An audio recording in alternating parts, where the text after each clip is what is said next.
You are listening to the Mother of All Talk Shows podcast with George Galloway.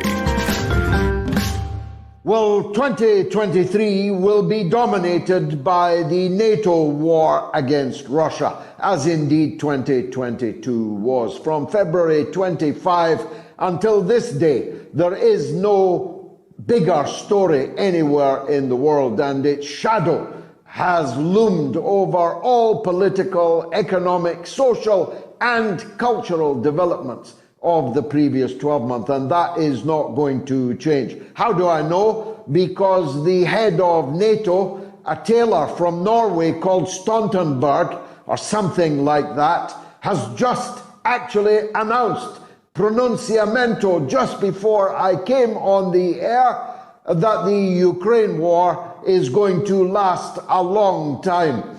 That kind of renders otiose my poll for the evening, which was, will the Ukraine war be over this year?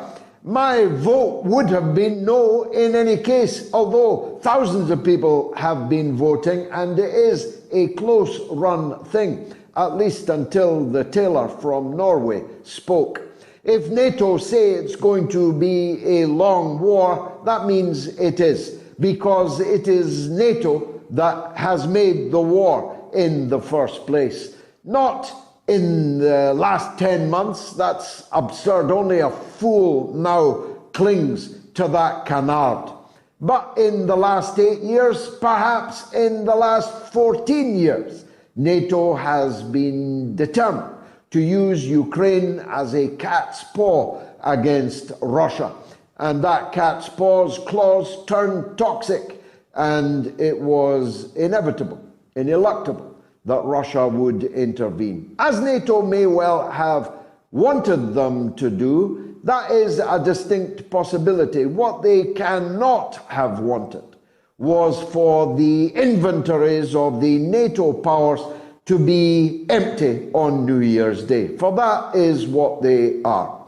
It is abundantly clear now that Russia could march all the way to Berlin, all the way to Paris, and NATO could do nothing about it, except fire nuclear weapons, which would be repaid in kind, and then the end of the world would be upon us. But short of nuclear catastrophe, the NATO armies have nothing left to fire. One by one, the American inventory, the German inventory, the British inventory has steadily emptied. But the Russian inventory has not. The Russian military-industrial complex has already established in the last 10 months that it is infinitely superior to the Western one. And of course, armies don't just march on their stomach. They don't march at all unless they have the logistics and the weapons to fire. So in that regard, it's 1-0 to Russia in this NATO-Russia conflict. In fact, it's several more goals to the good for Russia than that, which I shall now adumbrate. But before leaving the issue of logistics, Russia is now on a full war footing, whatever they say. They don't announce that there's going to be total mobilization, but it's my belief that in 2023 there will be increasingly total mobilization. The oligarchs that were still at large and still at their anti-patriotic games are now actually beginning to be cracked down upon, where they're not falling from tall windows in high buildings. The oligarchs are being cracked down upon because this has become a great patriotic war for Russia. The Russian people are fully behind their government, not 100%, of course. Even our government in 1940 and 41 had a fifth column of 10 or 20%. Unfortunately for us, most of ours were in the palace, in the House of Commons and the House of Lords, and in the upper reaches of the British establishment. But Russia has about 20% of its population in a fifth column also, although helpfully for Russia, many of those have now fled abroad. But the motherland, as was the note struck by Putin in his address yesterday for the new year, is what the Russians are now fighting for. And as the world ought to know, when the Russians are fighting for their motherland, they cannot be defeated. At least not by a ragtag and bobtail coalition of the weird and the wonderful. I don't want to hurt anyone's feelings, let alone the Netherlands, but the idea that the Netherlands is going to fight Russia is, I promise you, entirely fanciful. It is entirely fanciful that the Spanish or the Portuguese or the Czechs or the Slovaks or the Romanians or the Bulgarians or many others that I could mention are going to fight Russia is entirely fanciful. This NATO war, even if you put a Norwegian tailor at the top of it, is an American and British war against Russia. And Russia's been here before. 101 years ago, the British and American armed forces, in their hundreds of thousands, invaded Russia to try and regime change the new Bolshevik government there. The Soviet Union was proclaimed exactly 100 years ago this year. It's no longer the Soviet Union. Putin is no Lenin. His government are no Bolsheviks. And there are good and bad sides to all of that. But as the Red Army proved in 1943, 44, and 45, it is unbeatable when fighting for its motherland, which is now what it is doing. And therefore, the war can only end one way.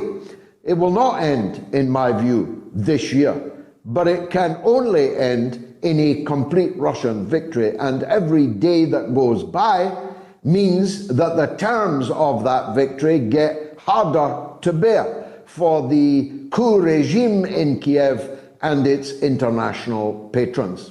Let me sketch as I've done before, but my ideas are now clearer than before.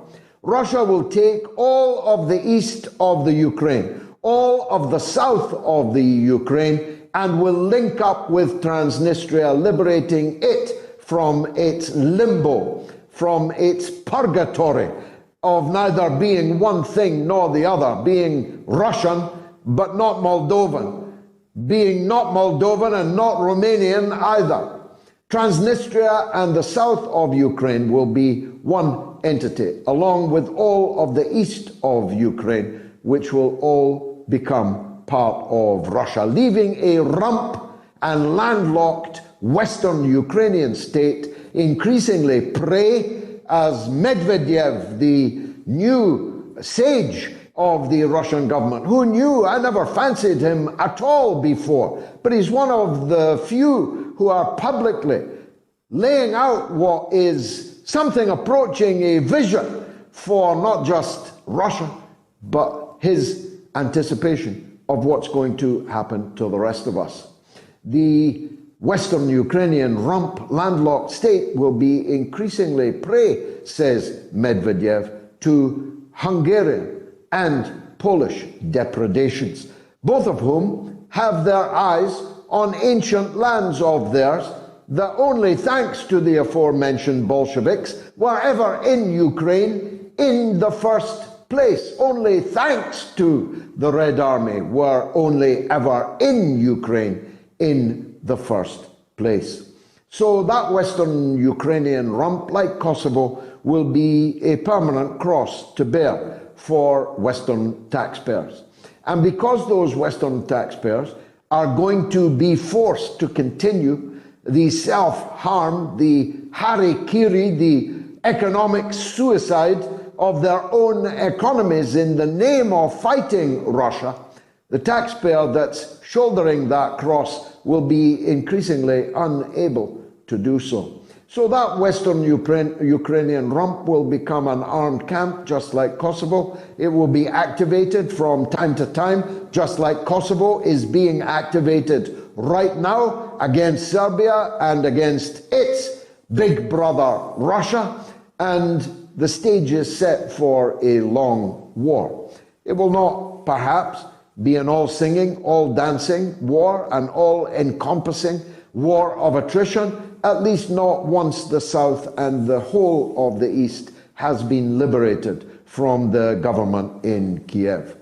But it will be a long war because NATO will move into that rump state as they have moved into Kosovo, and it will be transformed into an armed camp. Millions of Ukrainians will be on the move in other directions, just like the millions of others that have already done so, and like the huge numbers of Kosovans who are to be found in any part of Western Europe. I'll spare their blushes by adumbrating where it is that they can usually be found. Now, Medvedev's vision was that this will place increasing stress and strain on the European Union, and I suspect that he may be right about that. We already have, perhaps already have always had, a two-speed Europe.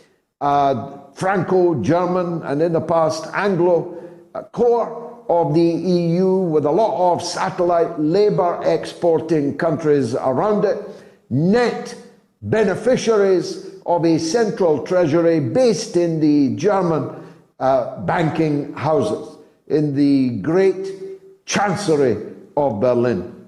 But that chancery is not what it was, and neither is its treasury.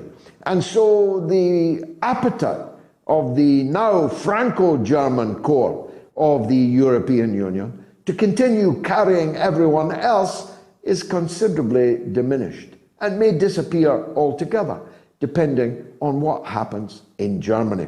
I have spent a lot of time talking to you about developments in Germany, and I intend to do so even more in this coming year, because for me, what happens in Germany will determine what happens in all of Europe.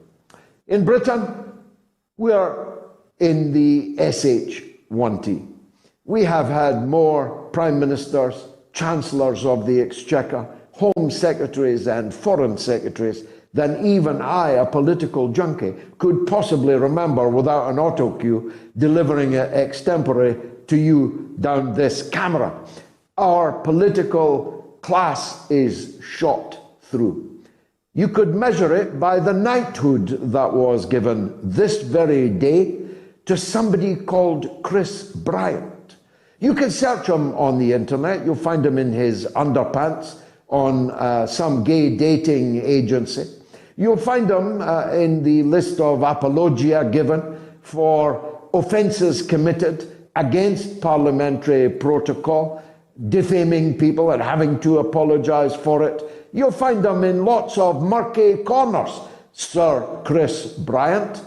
But never mind, arise, Sir Chris, you're now a knight of the realm, which does nothing but tell us how cheap is now the realm. How cheap is the realm of the United Kingdom? Well, you can measure that by the fact that we are now apparently forced to call somebody called Camilla our queen.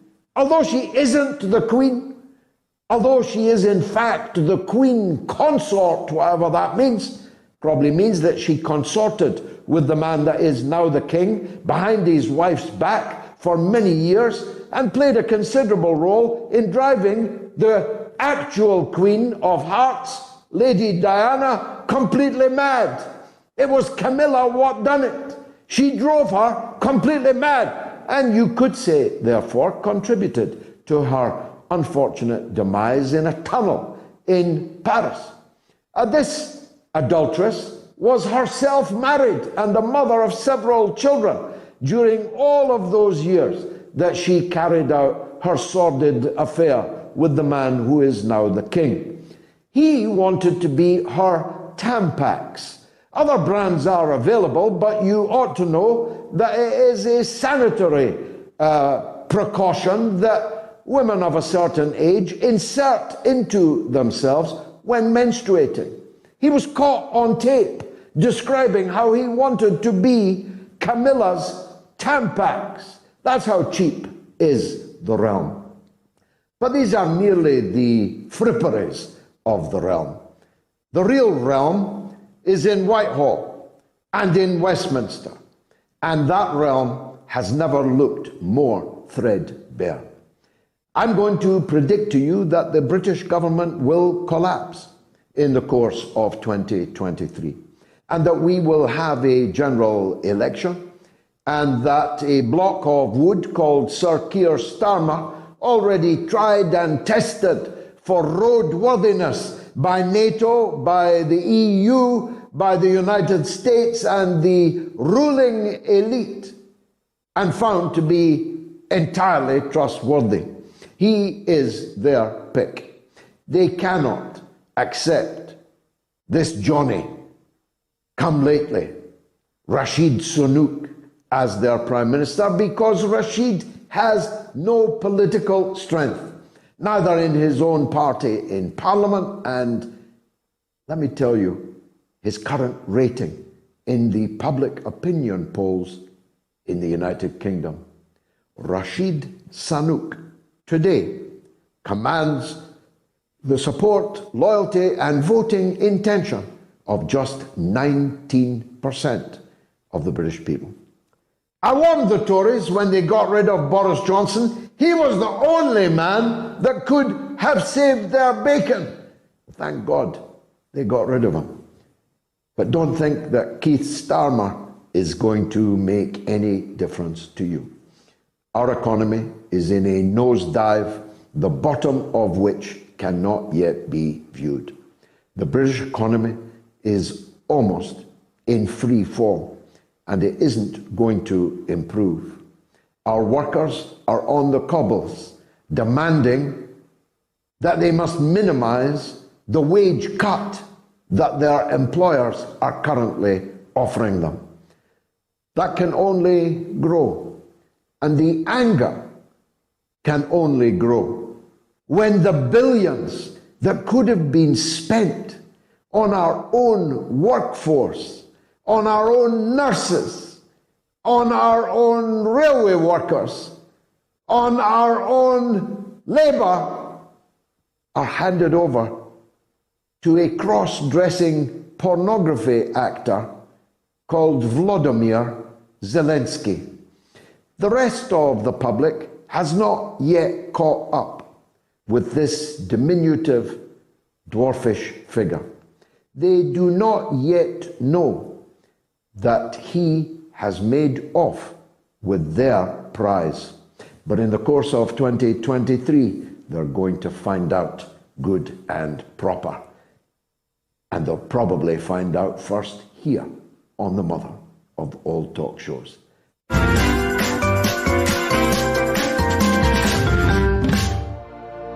The 1897 edition of War of the Worlds by H.G. Wells. Read by George Galloway. Available only on Patreon.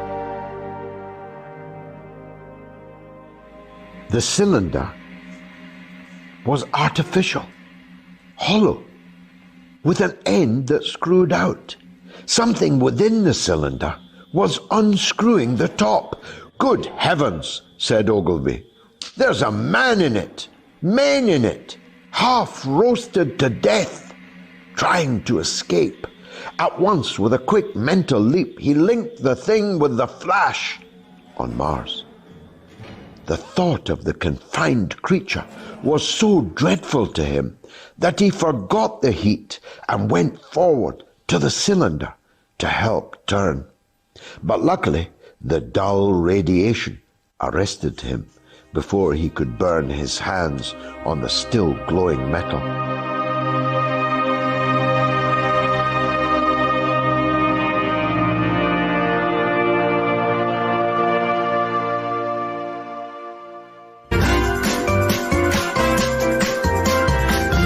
You are listening to the mother of all talk shows with George Galloway.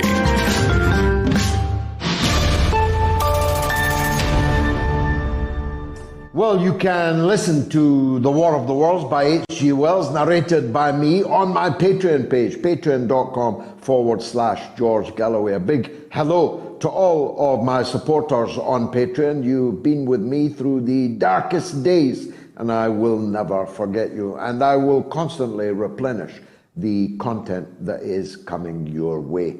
I'm thinking 7 pillars of wisdom once we've finished with the War of the Worlds. Our podcast, by the way, is doing stunningly well. Number 1 in Qatar this day, New Year's Day. Number 5 in Pakistan. Well, there's a very great deal of competition, but more on that later. I said earlier, and I said it advisedly, in 2022, a lot of the things we thought of as conspiracy theories turned out to be conspiracy facts. Now, I myself have been unkind to some people as conspiracy theorists, and I'm still unkind to some that I regard as conspiracy theorists. But as Groucho Marx said, when the facts change, so do my opinions. And my opinions on several things in 2022 began to change markedly.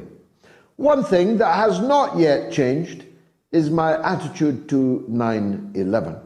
But I'm more ready now that I know for sure that the CIA murdered President John F. Kennedy, now that I know for sure that both the CIA and the FBI were involved in the murder of Malcolm X, now that I strongly suspect that we were sold a pup by Pfizer and other pharmaceutical companies when they told us of the efficacy of the vaccine that we were paying hundreds of billions of pounds for, now that I can see that wearing a mask on your face was utterly pointless, as is proved every day in China, where everybody wears a mask and everybody is triple vaccinated, but is going down in huge numbers with COVID. Now that I know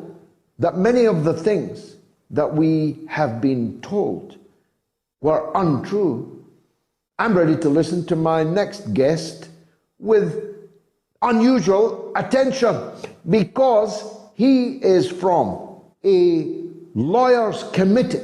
In fact, he's the litigation director of the Lawyers Committee for 9/11 Truth. And the peg for this discussion is that they are in court in the United States very, very soon. He's Mick Harrison, and I'm grateful that he has joined us on New Year's Day. Happy New Year, Mick. Is it going to be a good new year for the litigation? Tell us what you think is going to happen. Well, Happy New Year, George. And I think it's going to be a constructive, positive, progress-oriented 2023. The key at the moment may be the decision we're waiting for from the U.S. Supreme Court. We have a status conference with I don't have a status conference, but the judges are meeting on January 6th to decide whether they're going to take our case. And our case is about some fundamental constitutional rights that have come up, some rights issues that have come up in the 9/11 context. One of which is, do citizens have a right to report a federal crime to a federal grand jury? And that's a right that's been historically recognized even before we had a constitution, came over from England, and it was adopted in the U.S. Constitution as it existed pre-Constitution. And I don't know if you know, George, the background for this Supreme Court case. Shall I give you a bit on that? Yes, kindly, for the broader audience, yes. And tell us what federal crime it is that you allege.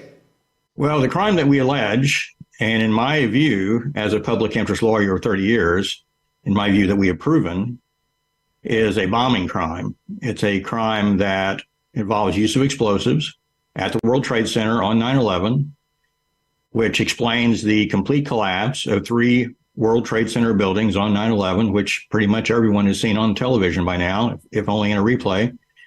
And if you watch those collapses, they look a lot like what's called a controlled demolition in industry, where you use explosives to bring buildings down. A lot of folks don't know yet, some of your listeners may not know, George, that the third skyscraper that fell on 9/11 was Building 7. It was not hit by an airplane.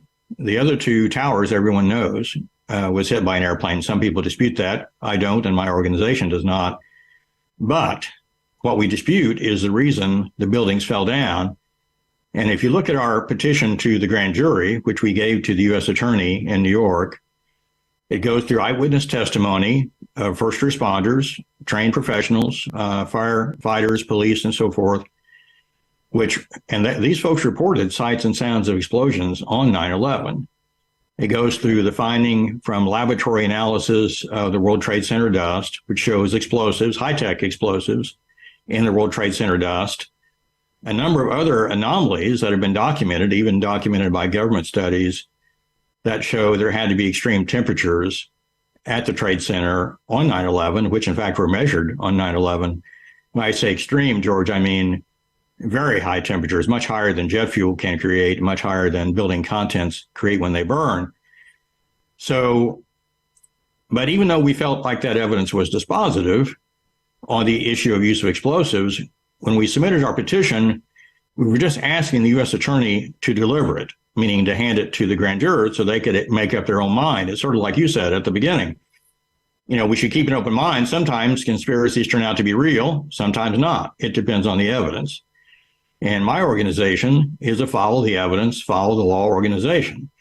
We don't have any time to be dealing with, unsupported allegations, speculation. We're just looking at hard evidence, scientific evidence, eyewitness testimony, the things lawyers normally look at. And so we just asked the U.S. Attorney to give the evidence, which is a 50-some page detailed petition, 50-some exhibits with the scientific evidence and the eyewitness testimony, just hand it to the grand jury. Let the grand jury decide what it thinks about this evidence. And you might be surprised to learn what the U.S. Attorney did with that, particularly given that there's a federal statute in our country that says that U.S. attorneys have a mandatory, emphasize the word mandatory, duty to deliver citizen reports of federal crimes to a federal grand jury, particularly a special grand jury, which is the case here. So what the U.S. Attorney did was they didn't deliver our petition to the grand jury. They may have told the grand jurors that the lawyers committee reported a crime. They might have named the crime as bombing at the World Trade Center, but they did not give our petition with all the evidence to the grand jurors. So we sued the U.S. Attorney in federal court to enforce that mandatory duty. And all we were asking wasn't for anyone to agree with our conclusions. We just wanted the law enforced that says the U.S. Attorney must hand over the citizen report of a crime to the grand jury.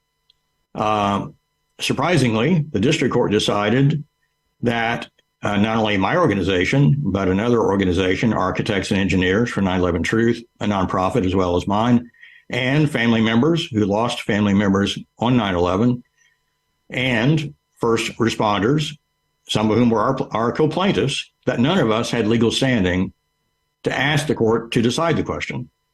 And so the question didn't get decided. So even though neither court, the district court or the Court of Appeals, disputed the mandatory duty in the statute, they basically said we don't have a right to enforce it because none of us have legal standing. And of course, our question was, well, if family members of victims don't have standing and if first responders don't have standing, who the heck has standing in this country? And in our view, nobody would. So the Second Circuit, the second highest court in this country, decided our case on appeal. And they unfortunately decided to agree with the district court that we didn't have standing to enforce the duty. And they went beyond that to do some fairly disturbing things. What the Court of Appeals said basically is it's up to the U.S. Attorney solely to decide what the grand jury gets to see. Now, for those who studied the U.S. Constitution, you know that the grand jury is a constitutional entity independent of the other three branches. It's its own fixture of the federal government. The Constitution creates it that way. So it's not beholden to the Department of Justice or the executive branch. It's not beholden to Congress or even the courts. The grand jury has a lot of power and independence, at least as it was created.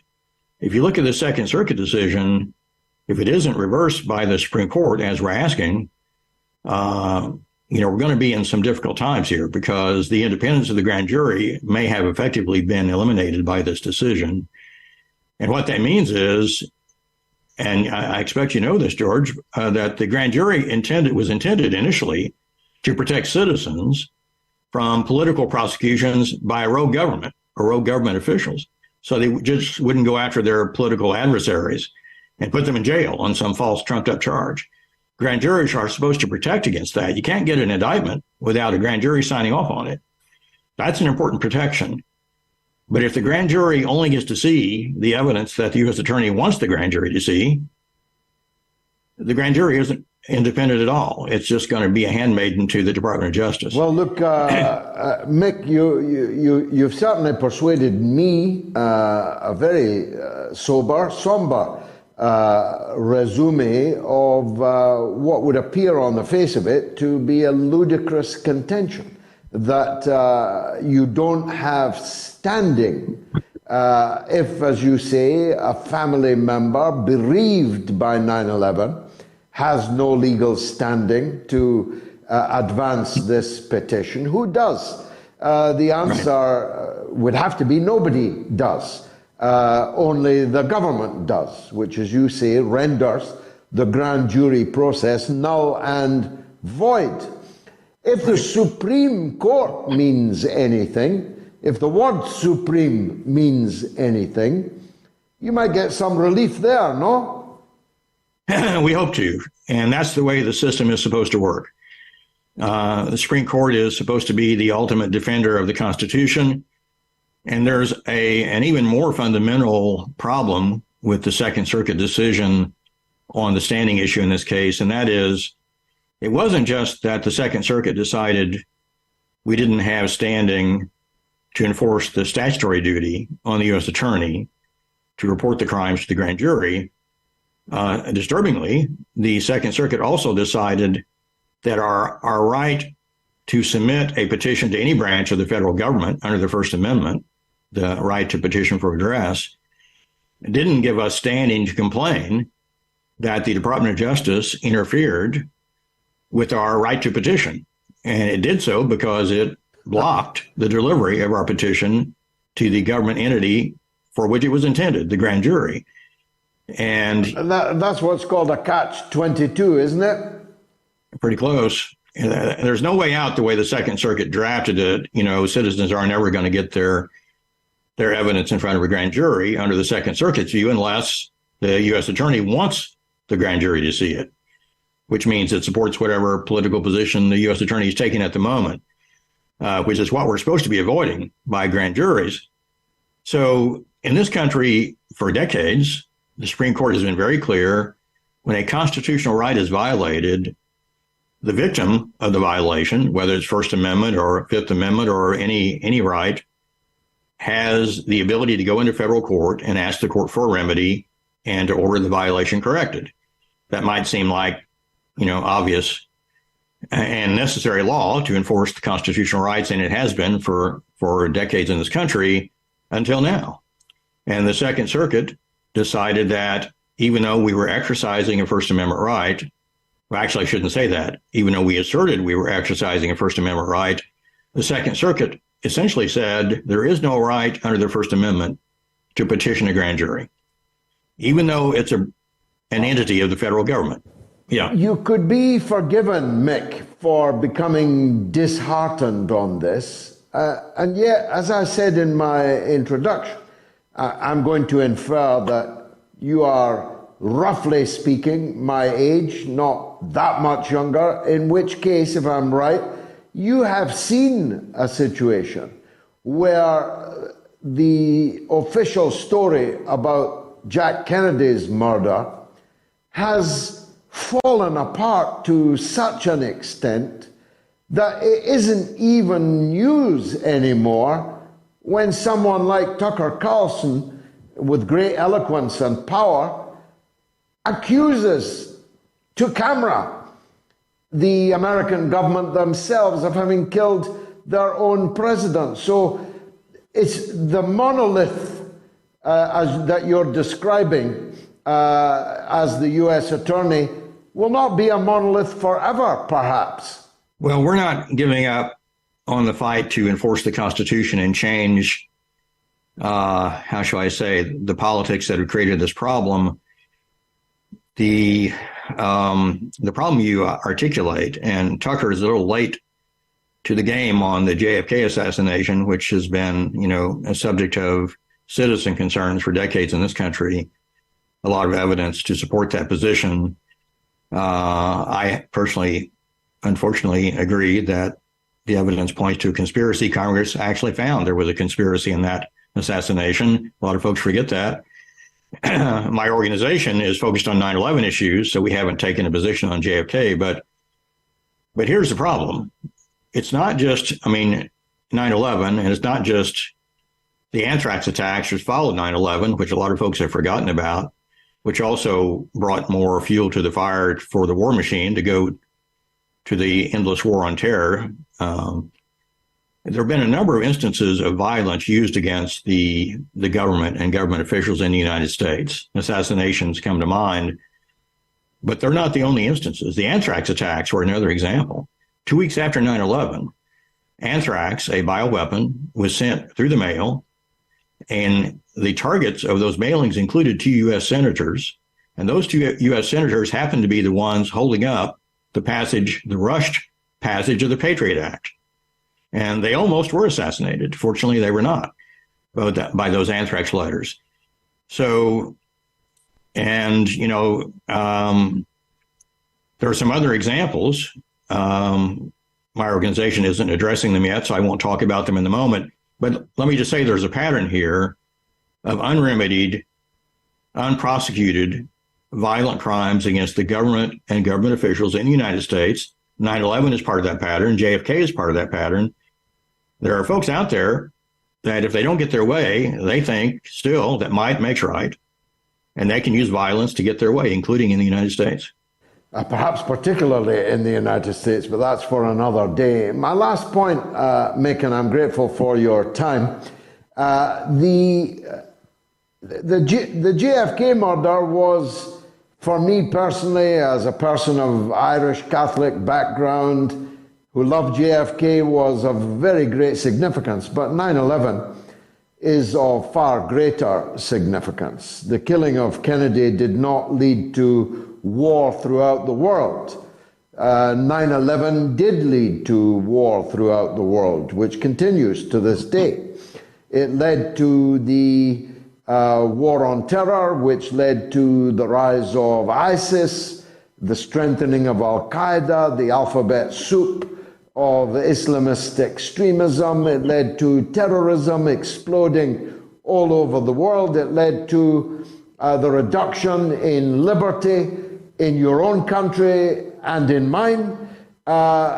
It could not be exaggerated, the impact of 9/11.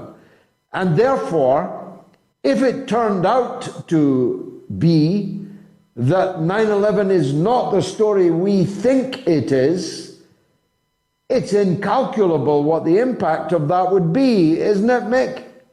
Well, it is. You stated it very articulately, George, and I agree with everything you just said. The problem is that there's a lot of evidence out there. Some of it's in our petition, a lot of it, but we're not the only ones putting this evidence out there. A lot of scientists, engineers, architects, other lawyers, other advocates have for years. And that evidence creates, at a minimum, a legitimate fact question about what happened on 9/11 that's never been investigated by any government entity.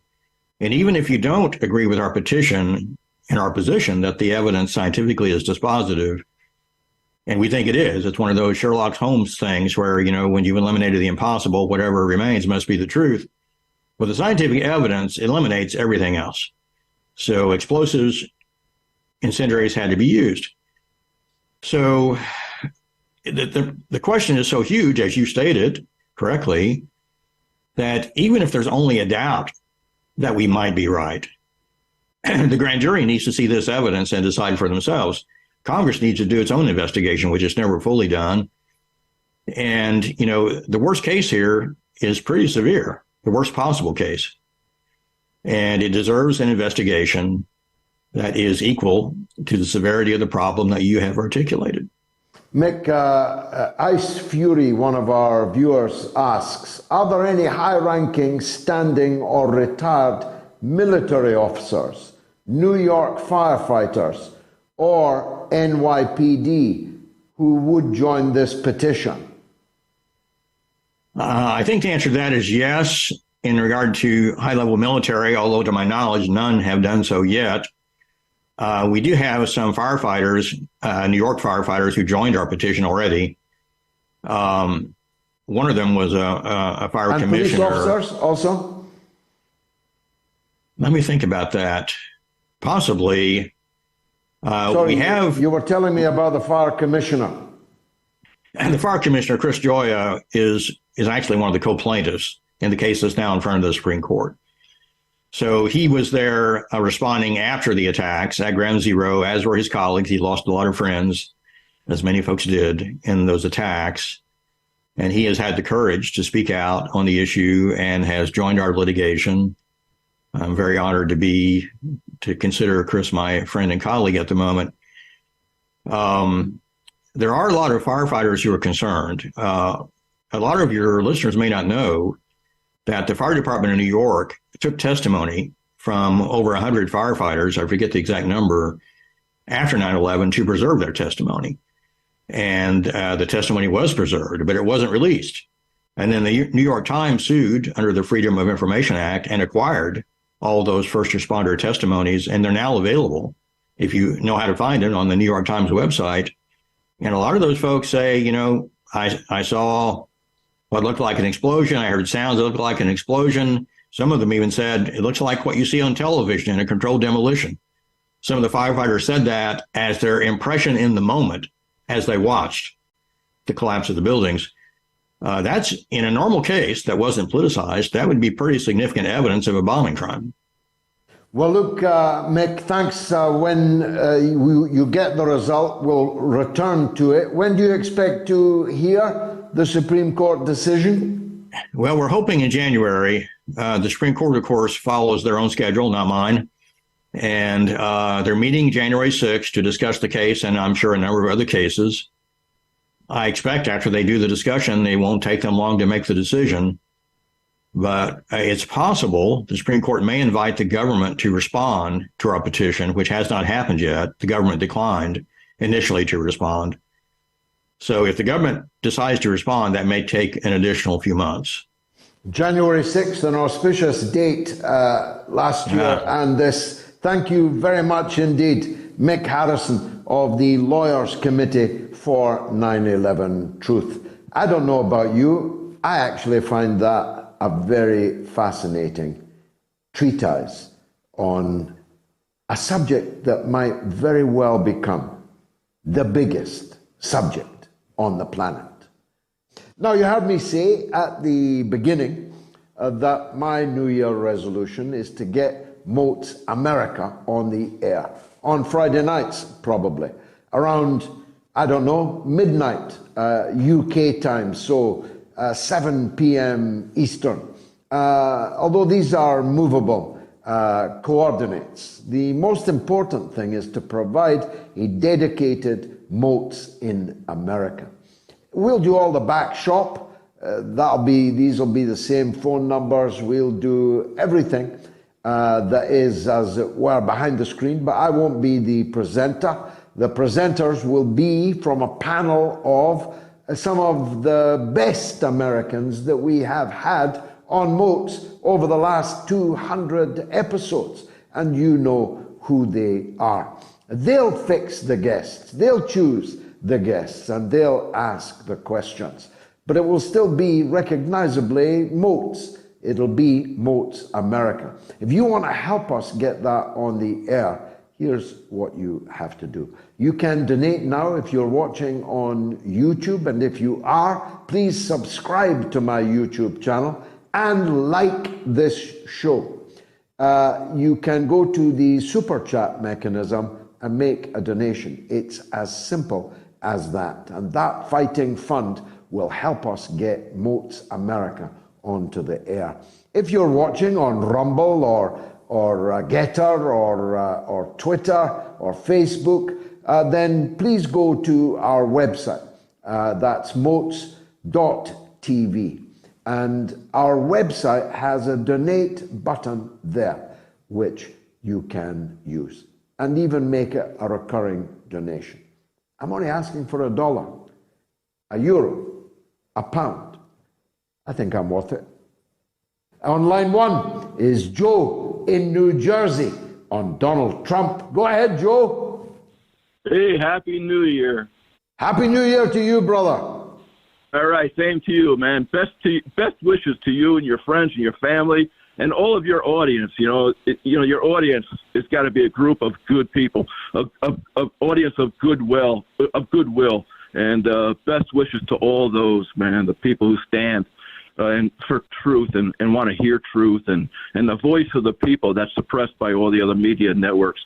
Thanks, George. And I'd like to say, George, I think you're an asset to humanity. I don't say that much, George, but what you do every week and your passion, and I mean, you just don't give up. And I disagree with you a lot on Trump. I could argue hard with you on Trump, but I know your spirit of intent and your will is good, and it's for the benefit of all humanity, not for the benefit of a certain population, not for the benefit of a certain race or certain people. Your will and your intent is for the benefit of all. And I'll say it one more time. I don't say it often, but you are an asset to humanity, George, and I thank you. Thanks. God bless you, Joe, for that. I'm very touched by that. Go ahead. It's truth, man. I mean, it's truth. And we can't forget Julian Assange, and, best wishes to Julian today. I don't know what he's, feeling today or what he's witnessing, but I'm sure it's not good. And another victim of Donald Trump, another victim. Hey, George, I want to comment on 9/11. I have some very strong opinions. I believe that this was a conspiracy of Israel, Saudi Arabia, and our CIA. Israel benefited the most from 9/11. There's no doubt. And that was what I consider the coup government of the United States of America. The government that no longer represented the will of the American people, no longer represented the voice or the needs or the wants or the future of the American people. Since then, they became loyalists to Zionism and Zionist ideology, and they wiped their feet on the backs of the American people. They have zero respect for those who they were elected to represent. And that's gone. And this whole 9/11 thing. If we go back to Operation Northwoods of the CIA, which all you Kennedy folks seem to have missed, but the Operation Northwoods was put together by the Joint Chiefs of Staff, and it was actually terrorist attacks that they wanted to commit in the United States of America from Cuba. I mean, the whole write-up is on Wikipedia. I suggest that rather than hearing it from me, you folks learn for yourselves and read it. But that was the preamble to 9/11. And when John F. Kennedy heard about the Operation Northwoods, where they were going to blame Russians and blame Cubans for terrorist attacks on New York City, terrorist attacks at Miami, John F. Kennedy said, no way. There is no way. And he was the one that shot it down. And let's not forget that one of the greatest gifts to Israel also was the death of John F. Kennedy, because Johnson was a stout Zionist, and everything Israel ever wanted, they got under the Johnson administration. So we can't forget them. And the Operation Northwoods, in my opinion, was the layout and the plan for the new coup government. And well, look, I'll tell you what, Joe. That was Joe. Just because of the hour, I have to stop you. But it was a most powerful tour de horizon. I disagree with you on some of the points that you made, but you made them so cogently and with such passion.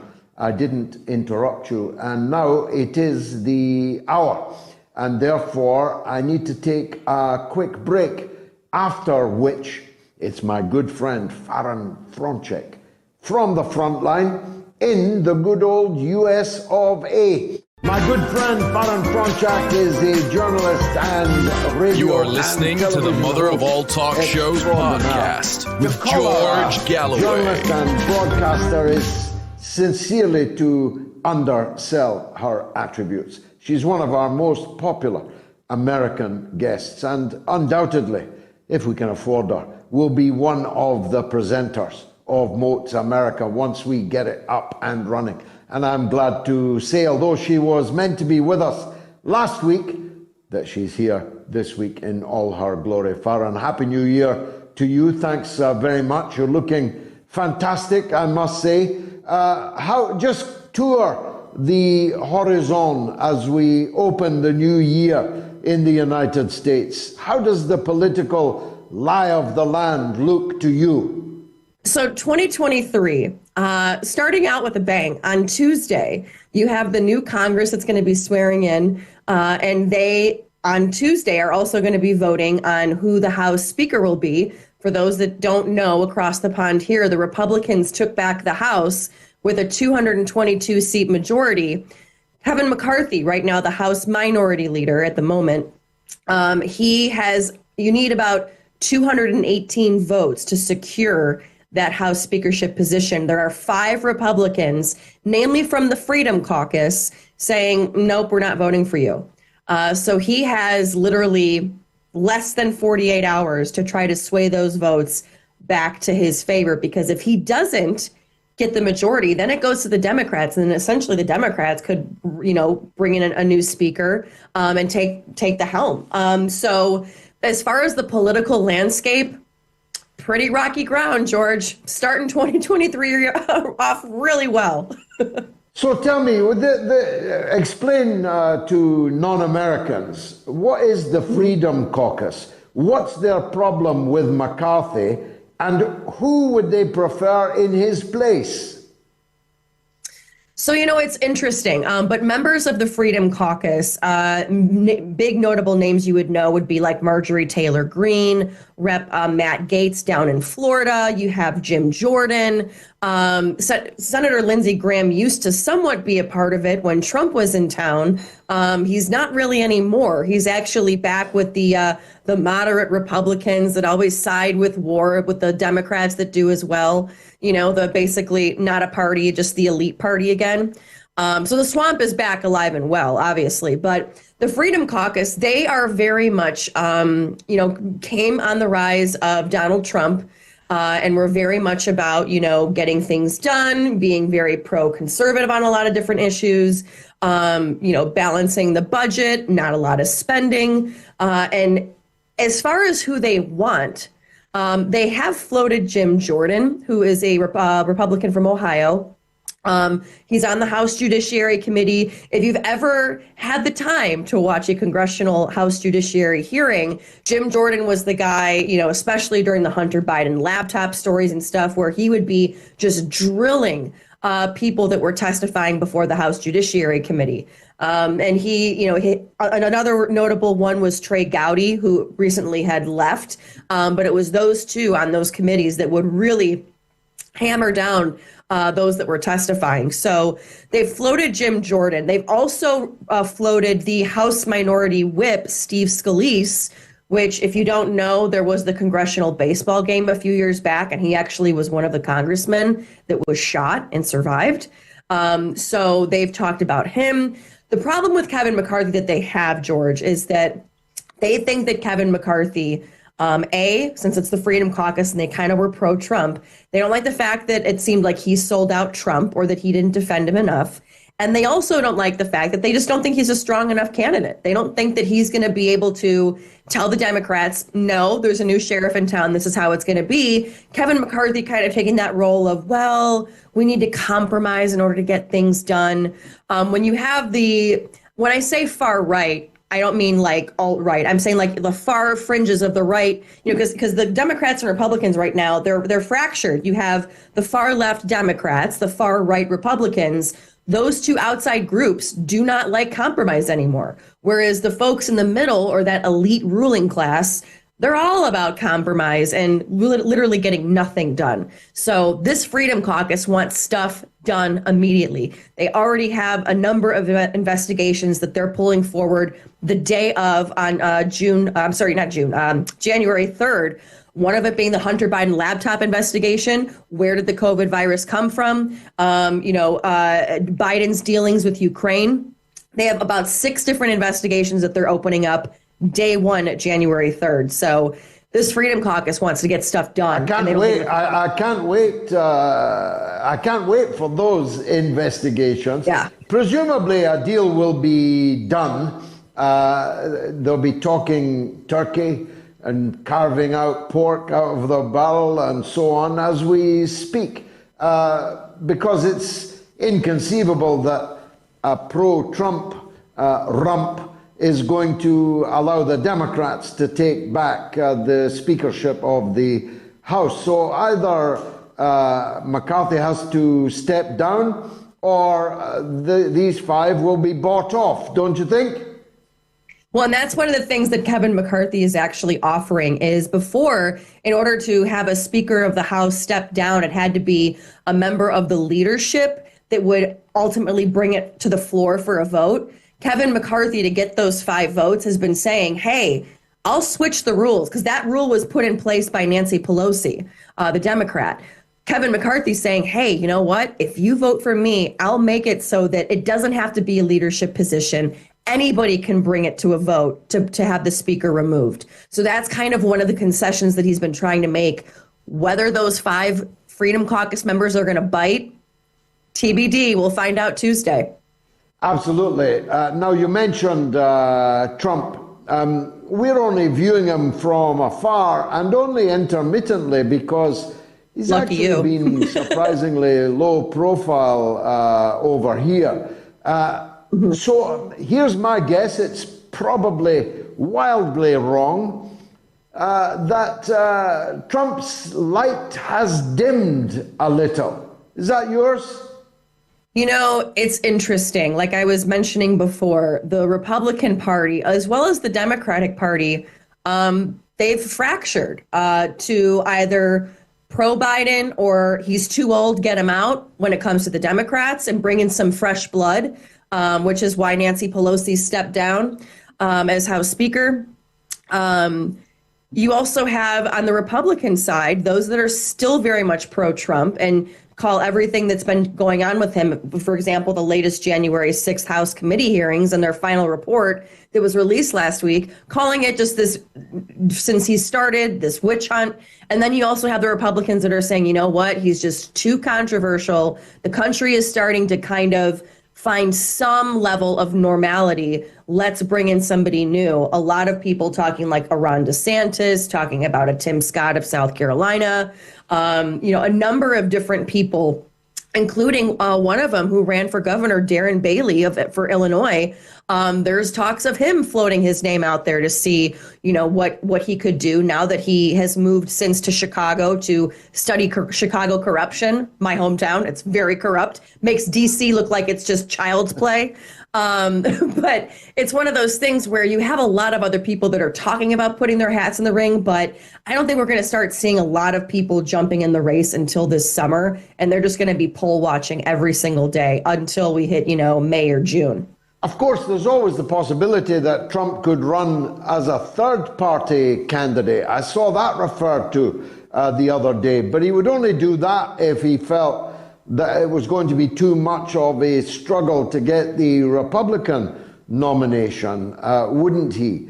I suppose the Hunter Biden investigation is going to do for Joe Biden. I myself think it's inconceivable that Biden will run again in 2024. I just don't think his bowels will stand up for it. No, and George, it's so funny. I've been covering extensively all of the different Twitter file drops that we've had from the amazing journalist Matt Taibbi and Barry Weiss. And it's so interesting because, being here in Washington, D.C., I have the closet conservatives, as I call them here. You don't come out and say you're a Trump supporter or you're a conservative in this town. And then you have the Democrats, that are mainly throughout the city. And so many people saying this Twitter files is a nothing burger. It doesn't mean anything. And I'm sitting here like, wait a minute.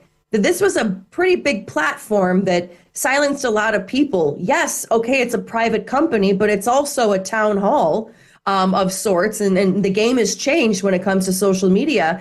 And you have the Hunter Biden laptop story. Democrats are like, that's nothing. It's nothing crazy big. That's not going to, sway my vote, or that's not going to sway voters. And it's like, you know what? We have the most amount of independent voters we've ever had in the United States. There's a reason.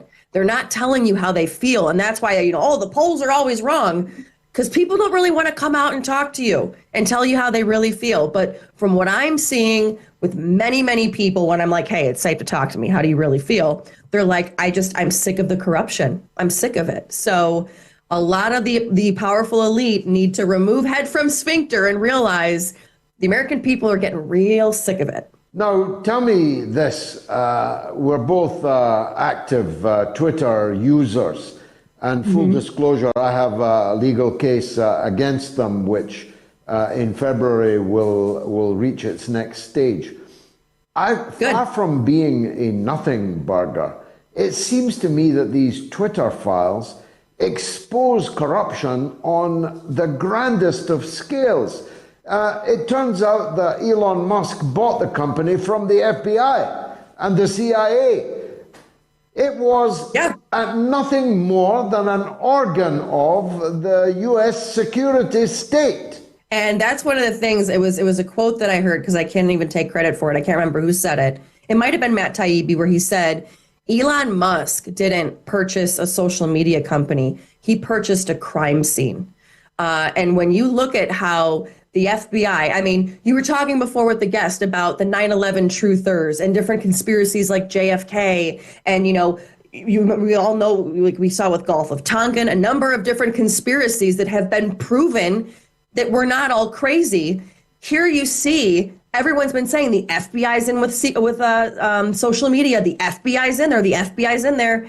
Mark Zuckerberg flippantly says on the Joe Rogan podcast, oh yeah, they came by and we suppressed the story. Like, it's just no big deal. And then with these Twitter drops too, you do see that these people did a revolving door. They went to the FBI, and then then they went to social media, and then went back to the FBI, and then went back to social media. It's almost eerily similar as the military-industrial complex, where they go work for the private, defense contractors, then go back to the Pentagon, then go to the defense contractors. It's this gross revolving door that these folks do it. And here at the highest levels, where these folks are supposed to be about justice, about truth, we saw none of it. And it was completely politicized, which the conspiracy of the FBI is politicized. Ron Paul saying for decades now, abolish the FBI, and he was called crazy. I think he deserves an apology at this point. Yeah, I mean, they called it a public square, but it was actually a prison exercise yard. It was watched over by the watchtowers and the men with guns up on those towers. And if you were dangerously close to breaking out of the prevailing orthodoxy, you would be metaphorically shot down.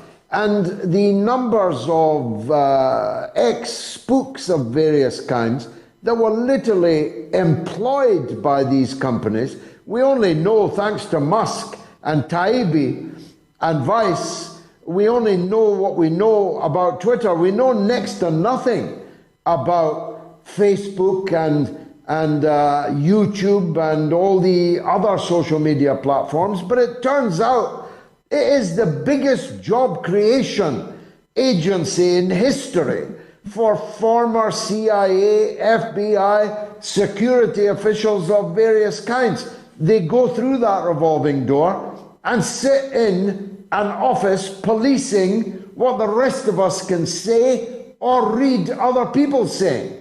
And you know what the scariest part of it all, George, to me was, in talking about these Twitter files, was that you only had like maybe 2 or 3 people in these email exchanges that Matt Taibbi lays out, or like Michael Spellberger too is another reporter on it as well.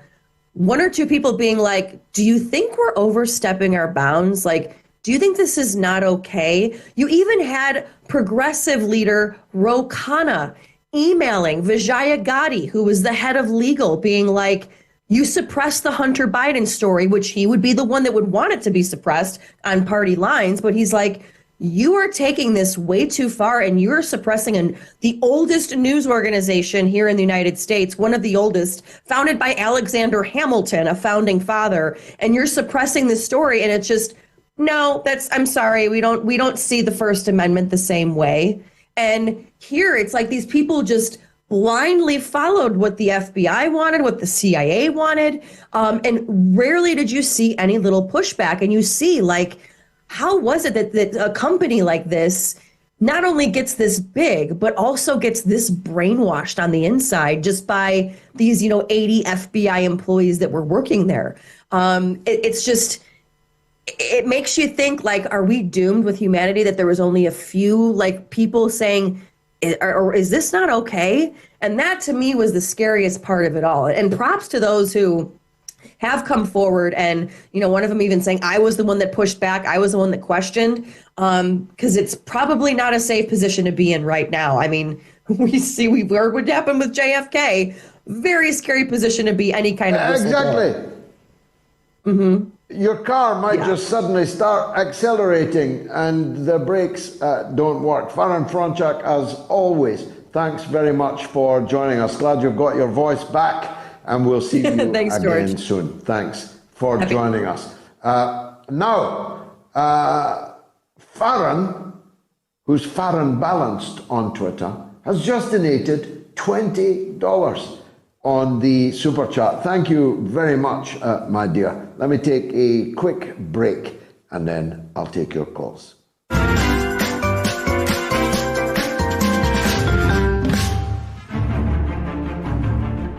There is no trick other than hard work, creativity, care, and recognizing that duty is more important than love. The booming voice of Robert Maxwell, an arrogant man who used his publishing empire to gain him power and influence. But in this shocking account, never told before in this way, George Galloway recalls his first encounter with Maxwell. It looked like a grizzly bear advancing towards me and punches me with these giant fists, like sides of ham, right in the solar plexus, so hard that I literally bent double. Then, after George exposed Maxwell as a crook in Parliament, it was war. Every one of his papers, the Daily Mirror, then following the Sunday Mirror, the Sunday People, the Daily Record, then a few days later the Sunday Mail in Scotland, even the European, which he then owned, all over Galloway. Scottish Daily News journalist Ron Mackay was there.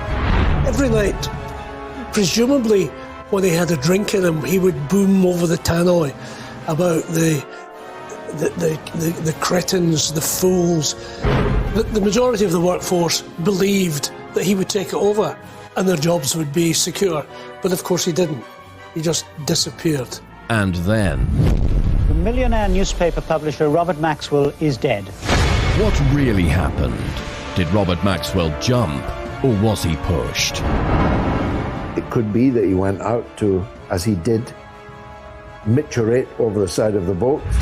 I'm with Ghislaine Maxwell in that I lean towards the murder.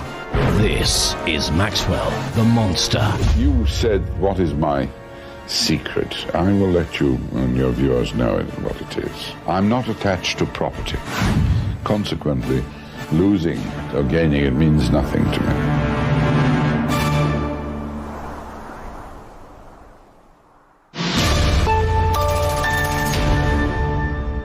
If you knew Maxwell like I knew Maxwell, you'd know just how hollow and vainglorious That last statement he made really was. You can get the Maxwell tapes from my Patreon page, patreon.com/George Galloway. Some YouTube comments. Christopher Dobby on the 9/11 story says the towers fell down because they were compromised by being hit by a jet plane. The first to fall was the second building, as it was hit further down the structure. Yeah, of course, I mean, I'm not disputing that, Mr. Dobby. I'm wondering why Building 7 fell, though. Baron Saturday says, Tam Pax Romana. And Viking Eriksson says, I am Norwegian and very ashamed and angry with Stoltenberg. Indeed so.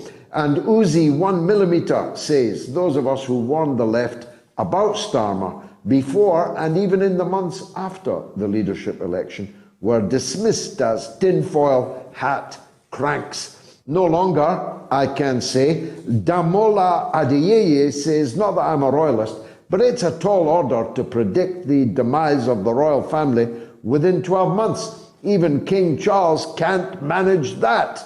I'm not sure I predicted that, Damola, although I'd welcome it. And Coffee says, Nostradamus claimed Charles's reign would be short-lived as he'll abdicate in favour of a male who didn't expect to be king. My money's on Edward, not, as most claim, his half-wit son H. Cruel, cruel. Tom is in Glasgow on the Ukraine. Welcome, Tom. Happy New Year to you. Happy New Year, Brother George. How you doing? Salam alaikum. How you keep? Walaikum salam. Nice to hear from you. What would you like to say? Long time no speak, yeah. Well, just listen to your stuff on the 9/11. I remember talking, I listened to Dennis Goldberg on the 12th of September, the day after it, and he said undoubtedly this was a state-sponsored terrorist attack because, and if you look at America, they've got a system, the system for flying planes, it's called intercept, friend or foe, where planes are, you know, they've been known to go off course, and they've got a system to track them down. They've got numerous Air Force bases all over the eastern seaboard where fighter jets can do 6-7 times the speed of sound and could have easily intercepted any of these jets, but didn't do it. And indeed, Donald Rumsfeld was running so-called training courses.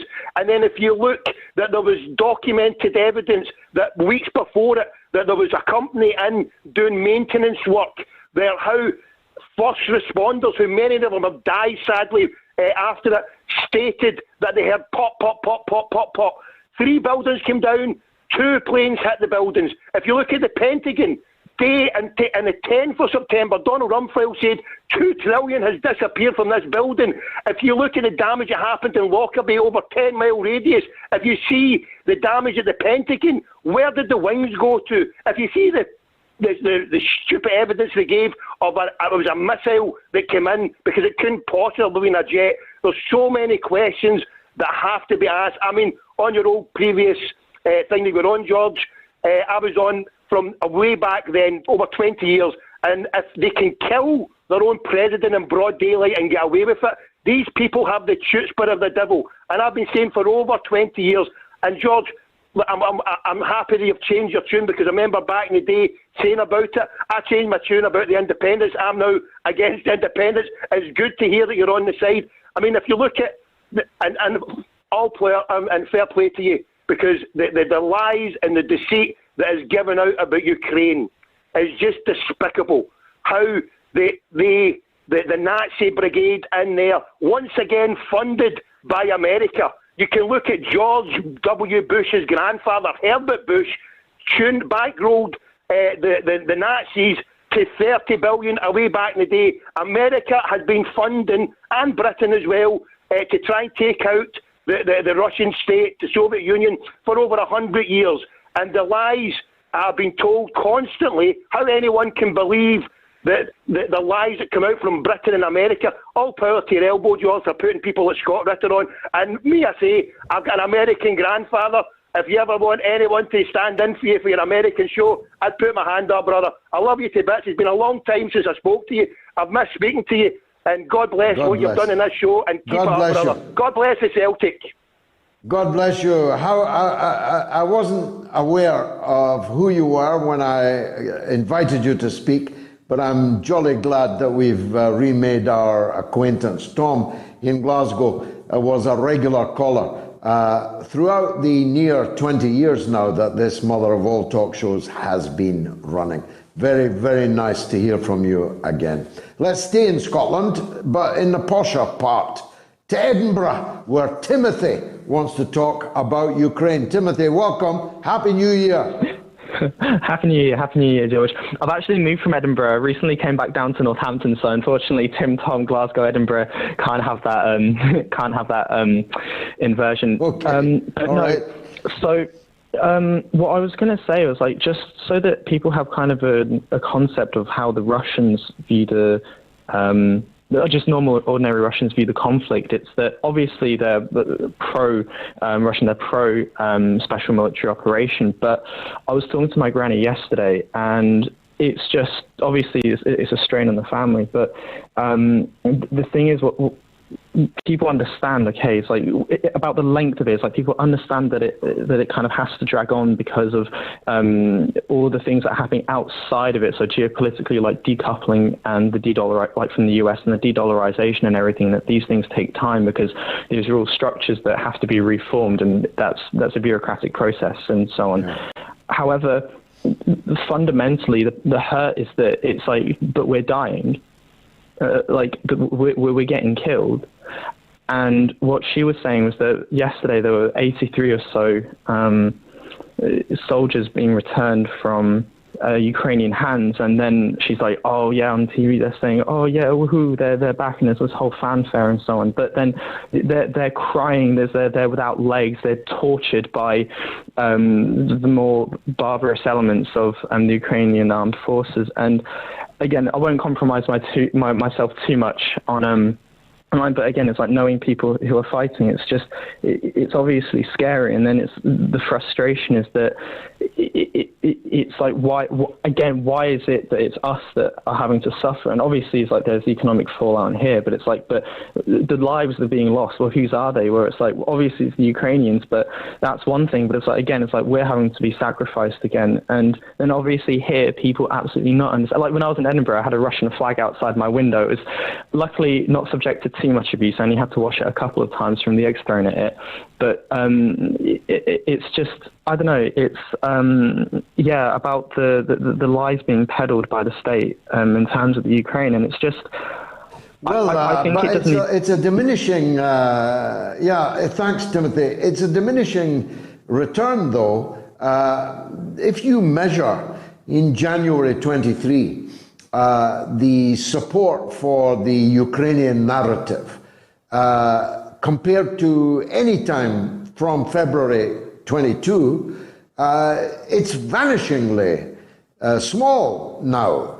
The state still does it. So little Sadiq Khan, who's currently in Mecca, I understand, nonetheless ensured that there were Ukrainian flags on the big wheel at the London New Year celebrations.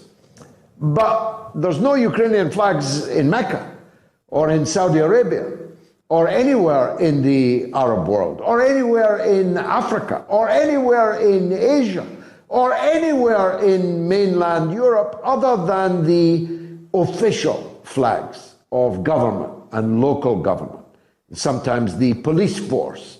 But the population long ago fell out of love with the Ukrainian cause, which is not to say that people are not weeping inside for the suffering of the Ukrainian people. The Ukrainian people have suffered most of all in this grim, grisly picture.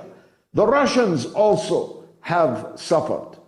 And thirdly, the European public has suffered economically on a grand scale, and it isn't even really started yet. You ain't seen nothing yet to what you'll see in 23 on the economic front. The one group of people who have not suffered at all are the oligarchs that run the United States of America. They have made a fortune out of everybody else's misery. Timothy, thanks for the opportunity to make that point. Thousands of you have voted. Most of you seem to think the war will be over in 23. Thanks again for all your super chats. Summer of 1970 gives $10 says thanks for the 9/11 segment, George. Thank you. A Slave of Allah gives £1.79. Bismillah. And D.R. Deeb gives £1.79. GG, the best. Thank you. Lawrence Lee gives 20 Canadian dollars.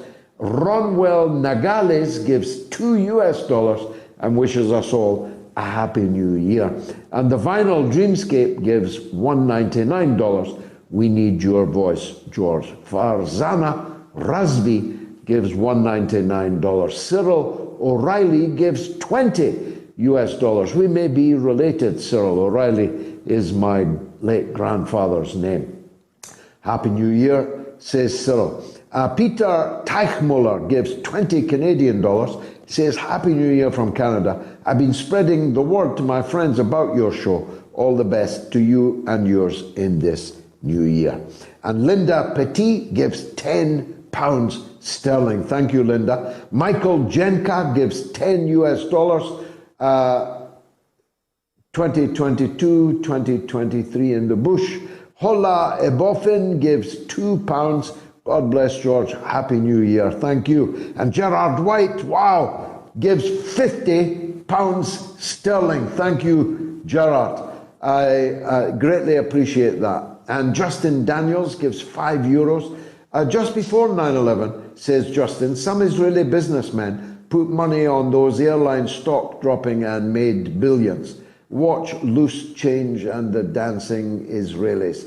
The trouble with these things, Justin, is that they turn out not to be true. The story that no Jews went to work in the Twin Towers on 9/11 was a monstrous anti-Semitic lie. There were huge numbers of Jews killed in the Twin Towers on 9/11. It is important that we stick to the facts. When the facts change, so must our opinions. And we'll never know if the facts have changed if we refuse to allow a proper debate and study of all those things that purport to be facts. And that's why I'm backing the lawyer's petition on January 6th. On line one, we're still in Scotland. It's Robert in Glasgow on the Kennedys. Go ahead, Robert. Yes, hello, George. Yes, I was just telling that I'm not against conspiracies. I believe 9/11 was a conspiracy. For instance, I believe that the planes were flown to ground level. They were controlled and flown to ground level. But the Kennedy assassination, now, I'm slightly older than you, George. I turned 11 in October 1963, a month before the Kennedy got shot. Now, where I was, I can remember to this day the teacher telling the classroom, "Do you know President Kennedy?" And I nodded because I'd heard of President Kennedy, but I didn't know anything about him. Now, I was in a place with two other schools, pupils with two other schools, my age group, in a place called Galloway House, down in Galloway. Now, as I was growing up, I was the same as everybody else. I used to think it was a conspiracy, especially after I saw the Sabruga film. I think it was made public 5 or 10 years after Kennedy got assassinated. And I saw the film. Yeah, 10 years, yeah. Yeah. I saw the film that was made in the 1990s. But what changed my mind was I saw a documentary that was made. I think it was made in 2003, 2004.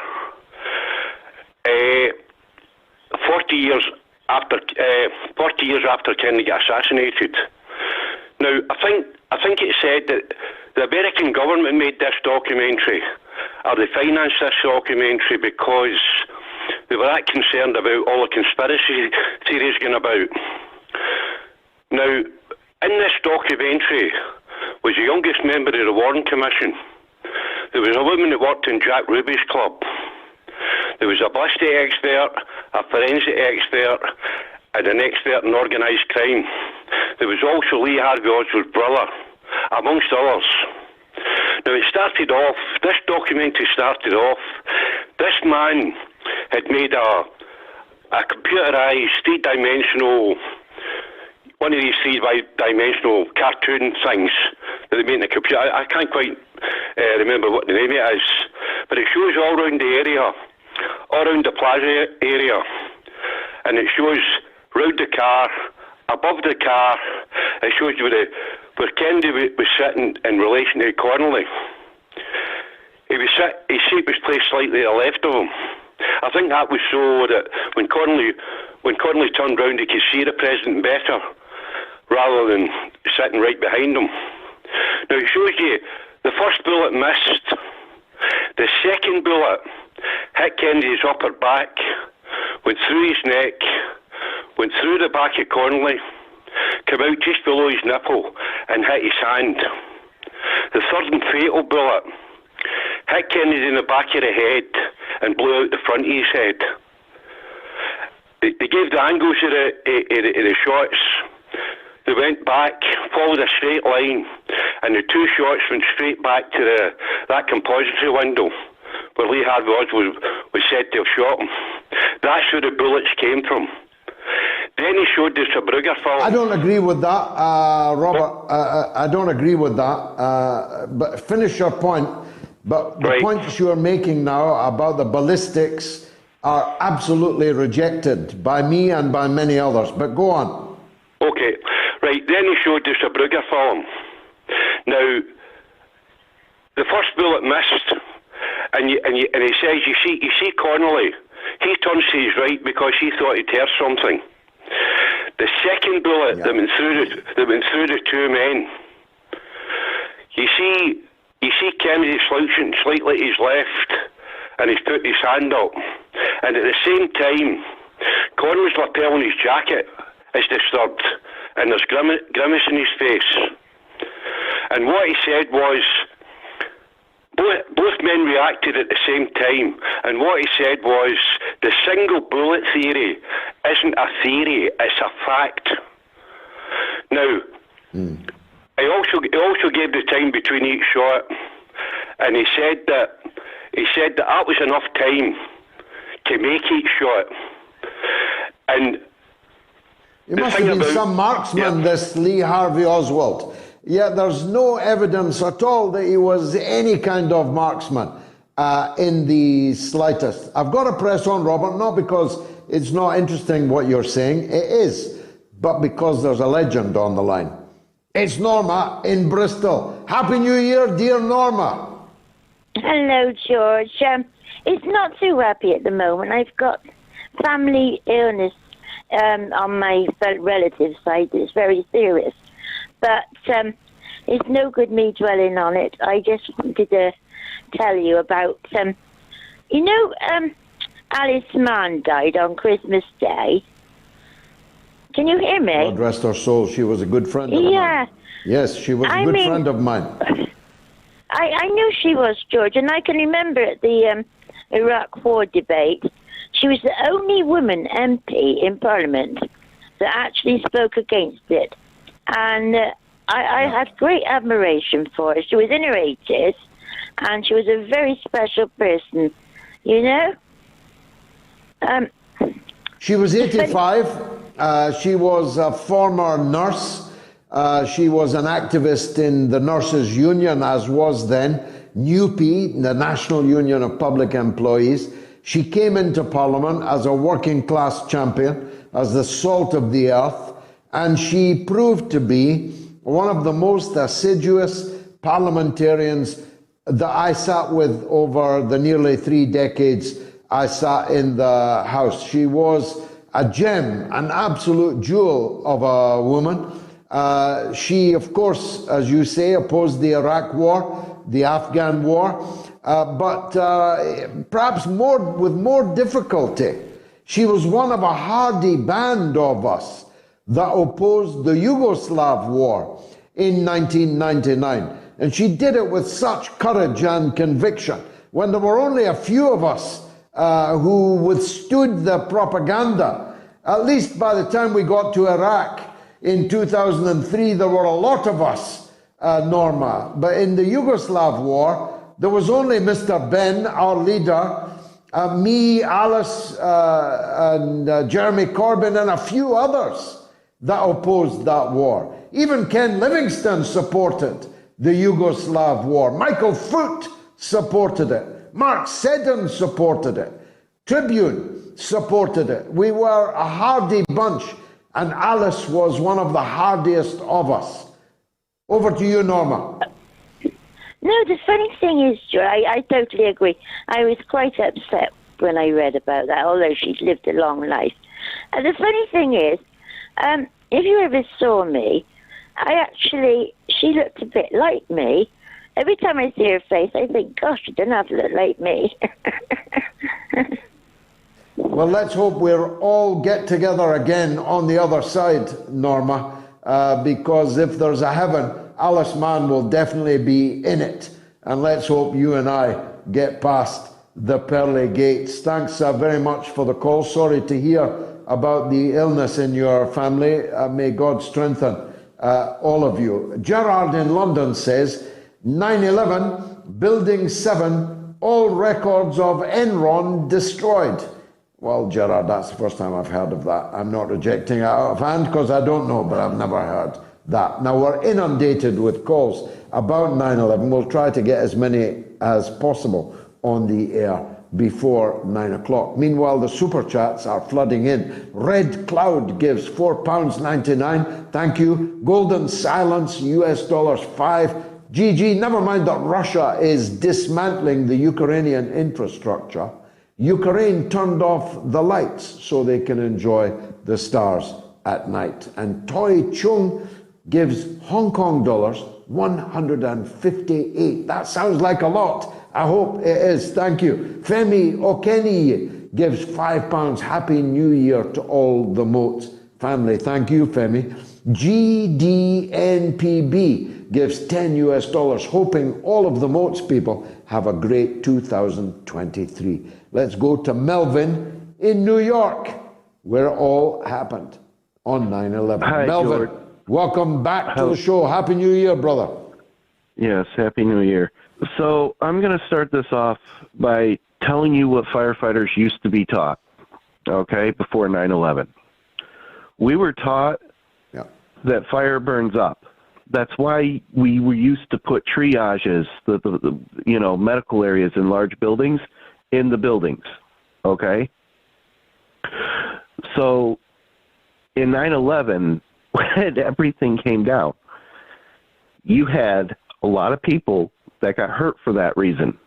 Another, excuse the phrase, cluster, I'm going to leave out the swear part, but people can guess, was that we had way too many chiefs and not enough Indians, if you understand the phrase. Okay? Yep. Yeah. So you had that going on through the whole thing, nonstop. And the last thing I'm going to mention is to remember that every firefighter is taught from day one that anything that goes wrong is because we made a mistake, regardless of the situation. When someone gets hurt or someone dies, we're taught it is our fault because we didn't follow the proper procedure or we had the lack of knowledge. In this case, it was mostly a lack of knowledge. That was just something I wanted to integrate on this. That's powerfully all I have put, to Melvin. say. Thank you for an emotional call, remembering 9/11. Thanks, Melvin. Bill is in Canada. Go ahead, Bill. Hello, George. Happy New Year to you, my friend. Happy New Year, welcome, and my salute to all the good Canadians. I'm sorry? I'm sorry. I'm anyway, sending my I don't know New Year wishes to all the good Canadians. Go on. Oh, cheers, George. Cheers. Appreciate it, and likewise to yourselves. I just want to touch on Benjamin Netanyahu's book from 1995 or 1996, where he, I use air quotes when I say he predicted that the Muslim world would use airplanes to crash into the World Trade Center. And unless you've actually got some input into this operation, there's no way he could have predicted that enough to write it in a book. I really, really believe Israel played a part, not What's the name of that book, Bill? I'm not a big reader of the writings of Netanyahu. I didn't know that he'd written a book either, in George. 95. Can you give us the name of it? I don't know it myself. I actually saw it in an interview with Benjamin Netanyahu where he posted about it. Oh yeah. And it's just so the whole project for a new American century. Nostradamus, right enough. Yeah. Right, they're all so connected. These people, I mean, what we're seeing in the world today is not the comings of World War III. It's the ending of World War II, because we see Russia up against the same Anglo-Saxon empire that's been attacking it for hundreds of years, right, since the times of Babylon. That it's finally so many Nazis got away from World War II in Operation Paperclip. I'm sure you're familiar with Operation Paperclip. Mm-hmm. And then at the end of World War II, we had Operation Unthinkable, where the Americans and the British turned loose from Italian prisoner of war camps. They turned 100,000 Nazis loose back into Russia, just to keep Russia fighting. And people forget that Russia lost 25 to 27 million souls battling these Nazis, and now we only have 4 votes in the UN to keep this Nazism going, and they're all the same G7 countries that are, the World Economic Forum puppets, right?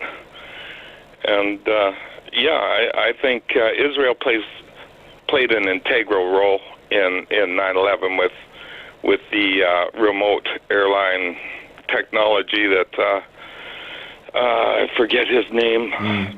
I don't. I mean, I've got no evidence. I've got no evidence of that, Bill, and I highly doubt it. And as for Israel being a beneficiary of the wave of radicalization that was unleashed by the Western response to 9/11, I very much doubt that as well.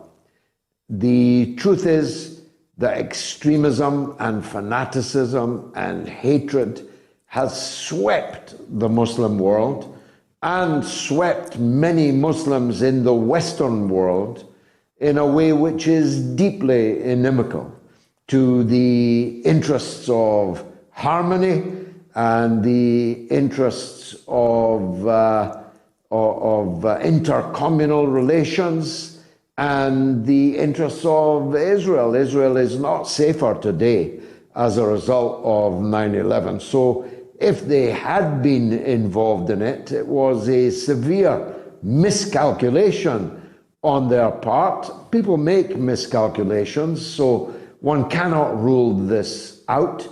I myself am not convinced that the 9/11 atrocity was not carried out by the people who later claimed that they carried it out, namely elements loyal to Osama bin Laden, the leader of Al-Qaeda.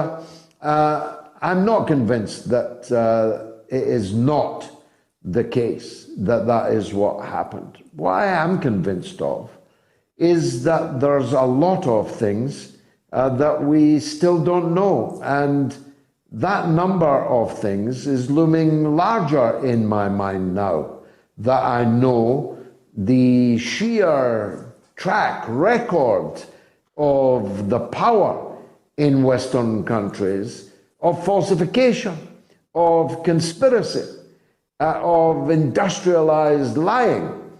In other words, the more lies that are exposed coming from their mouths, the more one necessarily must question previous statements and narratives that they issued. I could go back a very, very long time in history to lay out the sheer scale of the lying and conspiring that the power in the Anglo-Saxon world has deployed in so many theaters.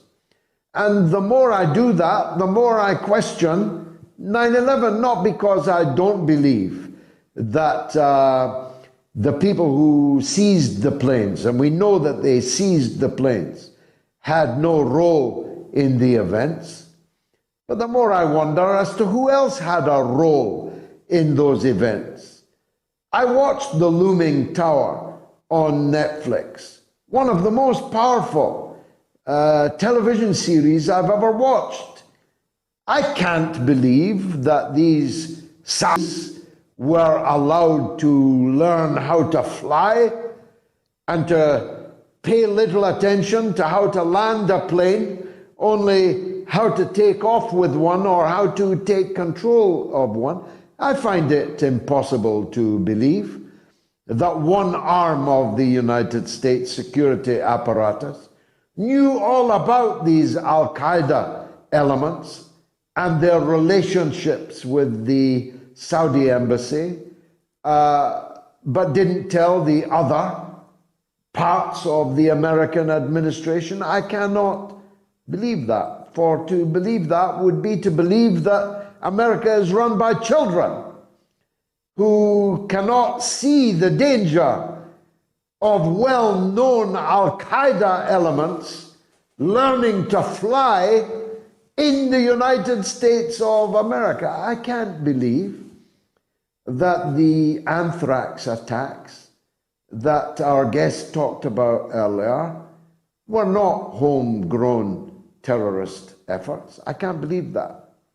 I'm absolutely persuaded that the people who were sent the anthrax envelopes were sent them by people acting for the American security state themselves, because by then at least 9/11 had been seized as a casus belli for a war throughout the world, a very, very ill-conceived one which had the opposite effect of that which it's claimed it was intended. I can't believe that an American government that murdered its own president in broad daylight was not capable of blowing up Building 7. How could I? I'm not saying they did. I don't know if they did or if they didn't. But don't ask me to imagine that it's inconceivable that they did, given that I now know the FBI and the CIA conspired together to murder Malcolm X in the Audubon Ballroom in New York. If I know that, why would I consider it inconceivable that they did 9/11, or at least played some role in it?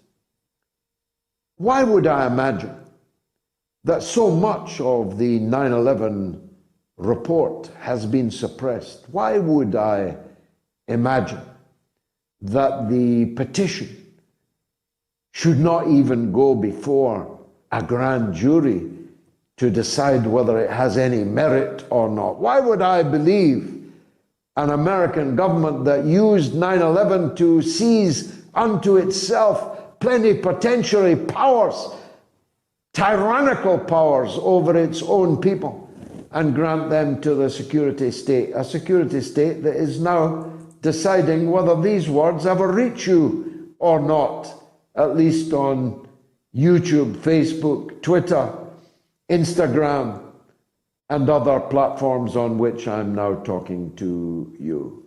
Given that I know all of these things, why would I clutch my pearls like a maiden ant at the very suggestion that the US government may have been involved in 9/11? I would be a fool to deny the possibility that there is more to 9/11 than we knew or even now know.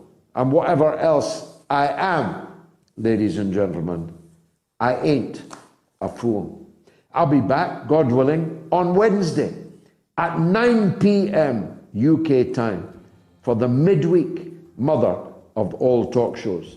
I hope you'll join me there, and I hope you'll spread the word about this lacunae, this oasis of free speech and free thought in the great desert that surrounds us in the mainstream media. Happy New Year.